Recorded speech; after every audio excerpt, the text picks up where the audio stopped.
Tengo aquí un cuadro que realmente es alarmante. El caso de feminicidios en nuestro país siguen creciendo, siguen en aumento. Se han registrado 1.146 feminicidios en los últimos 10 años y en lo que va de este año hay 143 feminicidios reportados. Para hablar de este tema y qué es lo que se tiene que hacer para evitar que estas cifras sigan aumentando, sino por el contrario, que desaparezcan de nuestro país, está con nosotros la fiscal adjunta suprema, María Isabel Sokolich Alba. Bienvenida, gracias por estar aquí con nosotros esta mañana. Muy buenos días, más bien, por el contrario, gracias a ustedes por esta gentil invitación. Nos preocupa mucho la situación que está viviéndose en nuestro país con este alto índice de mujeres asesinadas y generalmente por sus parejas o sus exparejas, personas que son cercanas a ellas. ¿Qué tenemos que hacer? ¿Qué está pasando con el sistema de justicia que no da las garantías suficientes para evitar que más mujeres pierdan la vida? Para entrar a ese análisis habría que tener en cuenta algunos factores importantes. El año 2017, lamentablemente, el total de víctimas de feminicidio ascendió a 121. Este año, como usted lo ha señalado, son 143 las víctimas de este mismo tipo penal. ¿Qué está sucediendo con la sociedad? ¿Qué está sucediendo con el país? ¿Y qué le corresponde al sistema de justicia? Eso es importante analizar. Empecemos por lo último. El sistema de justicia, se entiende jueces y fiscales, tenemos un rol específico.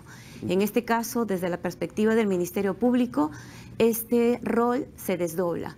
Por un lado, el fiscal penal, con las fiscalías especializadas que se han creado y que se han implementado, un fiscal especializado lleva empoderado para efectos de conducir los actos de investigación, requerir la prisión preliminar, la prisión preventiva, postular el caso a la justicia penal, solicitar una condena y también una reparación civil, para efectos de que el responsable tenga la sanción penal que el ordenamiento jurídico penal nacional prevé. Pero sin embargo... Eso ya sería un poco las consecuencias de un feminicidio cometido, ¿no? Exactamente. Pero lo importante ¿qué hacemos para no llegar, eso, exactamente, para no llegar a eso? Eso es algo que no solamente involucra al sistema de justicia. Este rol, digamos, esta finalidad tiene que involucrar a todo el Estado en general. Y ahí estamos hablando de articular esfuerzos con el Ejecutivo, estamos hablando de articular esfuerzos con sectores del Ejecutivo, llámese Ministerio de Educación, llámese Ministerio de Salud, qué duda cabe que también el Ministerio de la Mujer y otros sectores vinculados. ¿Y por qué decimos esto? Porque lo que aconteció con esta señora que ha perdido la vida en San Juan del Lurigancho da cuenta de cuál es el estado de salud de los presuntos feminicidas, de los posibles feminicidas. Estamos hablando de una mujer que acude al sistema de justicia, pide protección, el sistema de justicia le da protección, le da el documento con las garantías del caso, pero sin embargo termina siendo víctima de algo que ella ya había advertido con anticipación. Así es. Entonces no está funcionando el sistema de justicia para realmente darle la seguridad del caso y evitar que más mujeres mueran. ¿Por ahí va el problema principal? Me parece que esa es una expresión del problema. ¿Y por qué decimos esto? En efecto, esta señora, según hemos logrado obtener información, había denunciado de manera reiterada los hechos de violencia que venía sufriendo ella y una hija común. Estos hechos llegaron al Ministerio Público, el Ministerio Público estaba efectuando las investigaciones, pero a su vez se requirieron, en este caso al órgano jurisdiccional, que se dicten a su favor las medidas de protección que su situación fáctica exigía.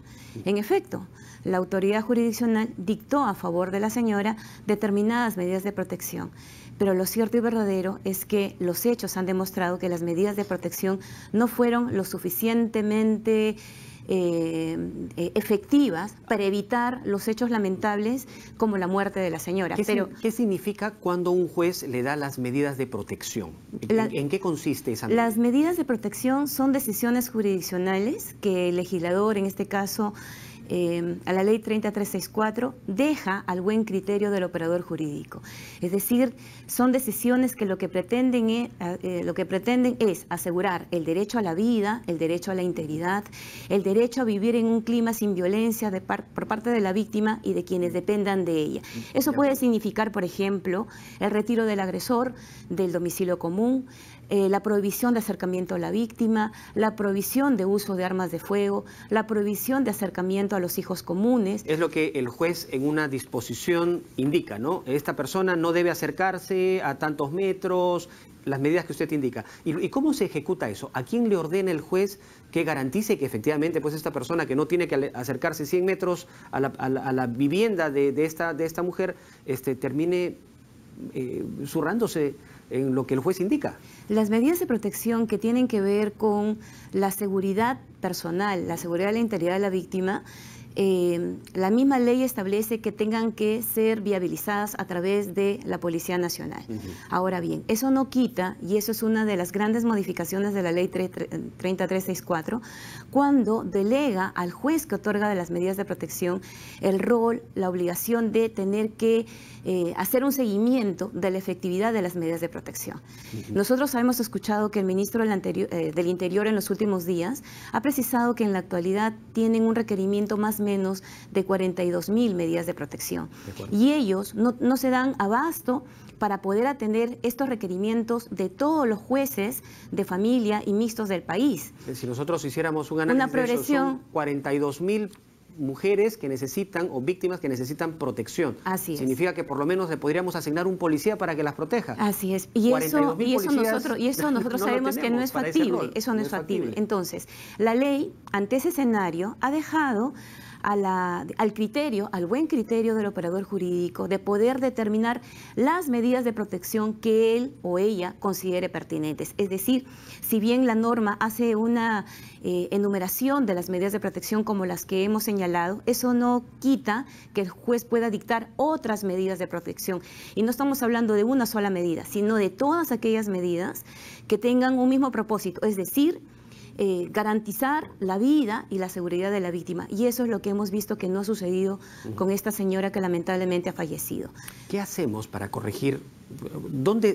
¿Qué tenemos que hacer para evitar que eso suceda? Porque efectivamente nosotros en los medios de comunicación decimos, cuando una mujer es víctima de violencia, por favor, acuda al Ministerio de la Mujer, vaya a una comisaría, ponga su denuncia, denuncia al agresor.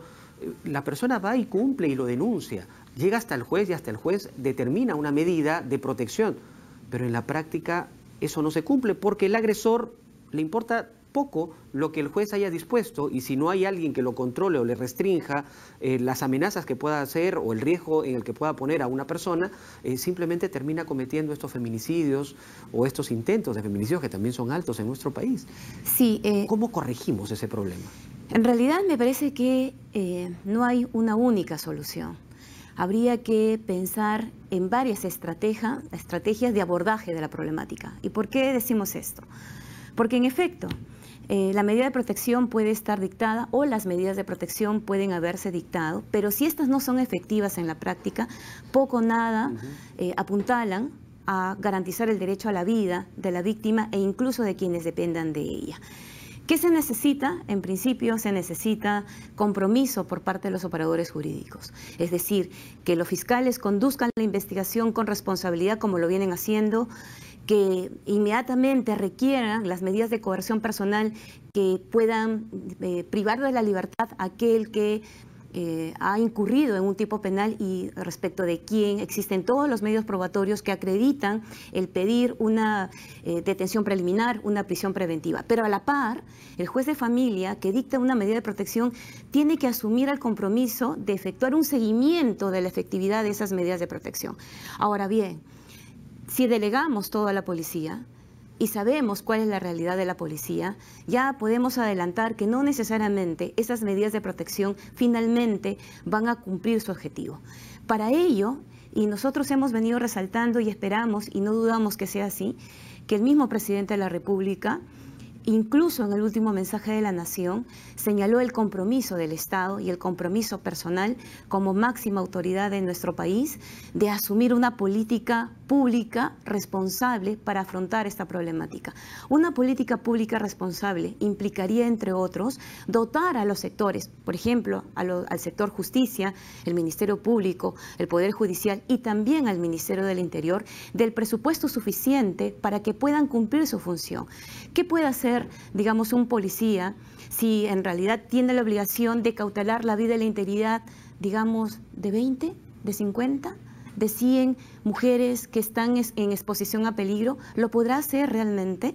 De ahí el reclamo del ministro del Interior de pedir mayor presupuesto. Es más, él decía que para el próximo año va a duplicar el número de policías especializados en la problemática de la que estamos hablando, pero también sugería que se adopten otras alternativas. Acudir, por ejemplo, a la tecnología para que los agresores puedan estar identificados con grilletes que puedan poder determinar el lugar físico donde se encuentran y a partir de ello saber si en efecto la víctima está a buen recaudo o no. Eso es interesante, pero para ello, ¿qué se necesita? Presupuesto. En lo que el Ministerio Público respecta, partamos de una realidad y por eso le agradezco nuevamente este espacio, porque esto nos permite develar cuál es la situación de quienes silenciosamente vienen trabajando, como son los fiscales penales en aquellos lugares donde de pronto se ha nombrado una sola fiscalía especializada, como por ejemplo acontece en el distrito más grande de todo el país, que es San Juan del Lurigancho. Permítame. Es ese distrito en donde hay un alto índice de violencia contra la mujer. Existe un alto índice de delincuencia de todos los tipos penales y evidentemente entre un 40 y un 50% corresponden a tipos penales vinculados con la ley 3364 y el decreto legislativo 1368, es decir, feminicidio, feminicidios en grado de tentativa, violencia sexual en todas sus manifestaciones, tipos penales de agresión, es decir, violencia física. ¿El Ministerio Público tiene focalizado cuáles son los lugares, digamos, de alto riesgo, los más vulnerables? Efectivamente, y si usted me permite compartir con los televidentes, Arequipa, Lima Este, Lima y La Libertad son los distritos fiscales que concentran la más alta tasa de casos ingresados por todos los tipos penales vinculados a la ley 3364 y al decreto legislativo 1368. Y para describir la realidad, le decía, permítame exponer lo que viene sucediendo en Lima Este. En Lima Este, a noviembre de este año, se han registrado 19.986 casos de todos los tipos vinculados a la ley 3364, insisto. Ahora bien, cuando hablamos de esta ley estamos hablando de violencia contra la mujer. En todas sus manifestaciones, contra las mujeres y contra los integrantes del grupo familiar. Ok. Entonces, pero es terrible, son 20.000 personas, o sea, 20.000 casos que están llevando solo en un distrito judicial. Y la proyección, para terminar el año, da cuenta, con esta tasa que se utiliza para hacer la proyección, que podríamos terminar en un total de 37.688 casos ingresados. ¿Cuántas fiscalías penales existen en San Juan del Lurigancho, que es el distrito más grande que comprende el Distrito Fiscal de Lima Este? Tiene 10 fiscalías penales y una fiscalía especializada. A ver. 10 fiscalías penales. Así es. Una especializada. Una especializada. Para atender 20.000 casos. Para atender casos vinculados a la ley 3364. Que son 19.986, como me indica. Entonces, casi 20.000. Pero es materialmente imposible. Efectivamente. Cuando hablamos de un despacho fiscal, estamos hablando de ¿cuántas personas? Un fiscal provincial, 2 adjuntos, 2 fiscales adjuntos provinciales. 5 y por personas. Ahí son 3, y por ahí un fiscal de apoyo. Y dejamos, personas. Claro, y eso es todo. Y un equipo de asistentes de fusión fiscal que evidentemente coadyuvan a la labor fiscal. Pero ¿será eso suficiente? En lo absoluto.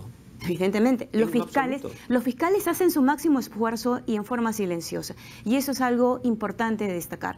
Ahora, tampoco les permitirá, pues con la gran cantidad de casos que tienen, atender a los que se dediquen en el tiempo adecuado para poder evitar también una desgracia. O sea, nada se hace bien. Así es. Uno de los aspectos importantes que tienen que ver con una actuación diligente es respetar el plazo razonable.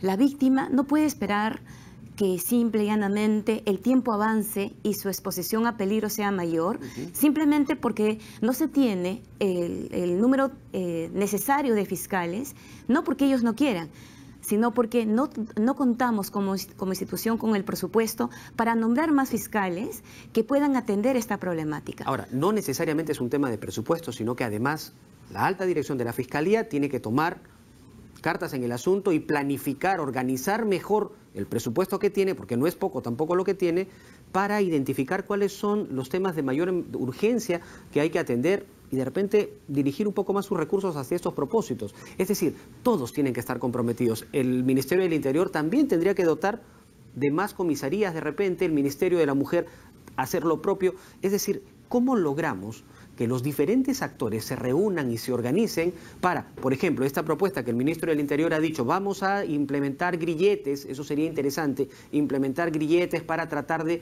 mantener alejados a los agresores cuando son denunciados? ¿Sería interesante implementarlo y discutirlo cuanto antes a nivel de todos los actores? Permítame, ante su reflexión, efectuar algunas precisiones. El señor fiscal de la Nación está debidamente involucrado y comprometido con el trabajo del Ministerio Público en liderar el abordaje de la violencia contra las mujeres y los integrantes del grupo familiar.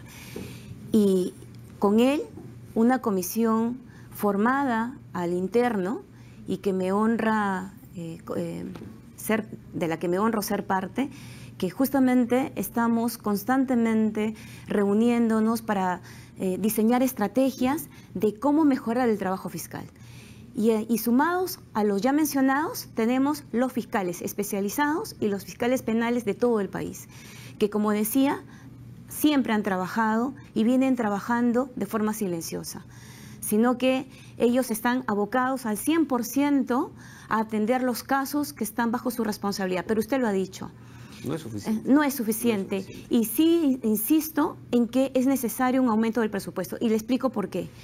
En junio del año pasado, a propósito del lamentable fallecimiento de Eyvi Ágreda, que a todo el país conmocionó, se creó una comisión de emergencia liderada por el Ejecutivo para efectos de dotar a aquellos entes, entre ellos el Ministerio Público, para dentro de un plan de emergencia diseñar estrategias de abordaje a la problemática. Eso significó, en lo que al Ministerio Público respecta... Eso fue multisectorial, este plan de emergencia. Sí, exactamente. Crear, decíamos, 10 fiscalías especializadas, que son justamente las que han entrado en funcionamiento el último 23 de noviembre. Y 10 fiscalías especializadas, 25 cámaras GESEL, de las cuales 10 acompañan el trabajo de estas 10 fiscalías especializadas, y un laboratorio forense. Pero, ¿cuánto fue el presupuesto? 6.400.000. Ese presupuesto... ¿Y cuánto necesitaban para eso? O sea, si nosotros somos responsables, no necesitamos 10 fiscalías, necesitamos 10 fiscalías multiplicadas por la realidad de cada distrito. Cada distrito fiscal tiene una realidad diversa. Habría que haber hecho la proyección de cuál es la necesidad real de cada distrito. Y a lo mejor estos 10 la multiplicábamos por 10, ¿no? Si queremos ser consecuentes con una lucha frontal contra la violencia. Por eso es importante esta visión multisectorial donde participen todos. Y justamente, ¿no? eso se está haciendo. Y le comento que eso se está haciendo porque el señor presidente de la República, el 28 de julio último, anunció la promulgación del decreto legislativo 1368, que en efecto se publicó en el diario oficial del peruano al día siguiente, es decir, el 29 de julio. Este decreto legislativo crea una comisión multisectorial para la implementación del Sistema Nacional de Justicia para atender los casos de violencia contra las mujeres y contra los integrantes del grupo familiar. ¿Quiénes componen esta comisión multisectorial? La lidera el Ministerio de la Mujer, pero la componen el Ministerio Público, el Poder Judicial, el Ministerio del Interior y el Ministerio de Justicia. Y doctora, justamente estamos reunidos para buscar una estrategia de atención. Nos ha ganado el tiempo, vamos a buscar un momento, vamos a volvernos a reunir y conversar. Gracias. Y hablar específicamente de qué es lo que se ha avanzado desde el 29 de julio a la fecha respecto de esta comisión para ver cuáles son las perspectivas y cómo podemos reducir estas lamentables cifras, alarmantes en realidad, para el próximo 2019. Gracias por estar aquí con nosotros por la invitación. Esta mañana. La fiscal María Isabel Sokolic ha estado hablando con nosotros y dándonos cuenta de esto que realmente preocupa a todos los peruanos y que termina siendo una pésima imagen además para nuestro país por el nivel de violencia, por esta cultura de violencia que vivimos en el Perú.